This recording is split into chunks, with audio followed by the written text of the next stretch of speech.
Sony is dishing out flagships like there's no tomorrow. Last year, the Japanese company was probably the most prolific top-of-the-line manufacturer of them all.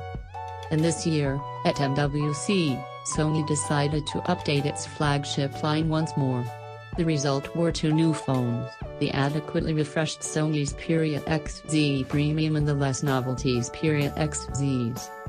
Leaving the XZ Premium aside, let's dive into the XZs and see what's what with the device.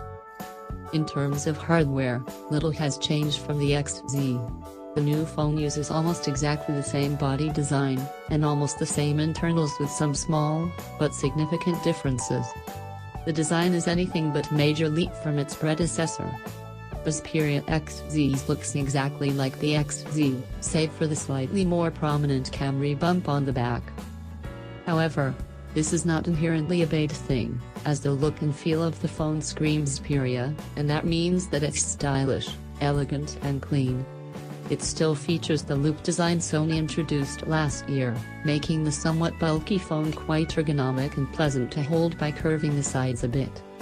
The materials used to manufacture the phone have also stuck since the last model, with glass on the front plate, metal on the back and plastic everywhere else, including a strip of it on the lower portion of the rear panel. However, the plastic components still feel pretty solid and nice to the touch, so we have no complaints there whatsoever. Our problems with the design start when we look at the right side of the device. It houses the power button, with the fingerprint scanner for the international model, and the awkwardly placed volume rockers on its lower portion. Our thumbs would much appreciate it if the hardware buttons were moved around a little bit, and the volume rockers actually ended up above the power button. The bottom of the phone houses the USB Type-C port, while the top hold a 3.5mm jack for your classic audio needs. The Xperia XZs comes in ice blue, black, and warm silver.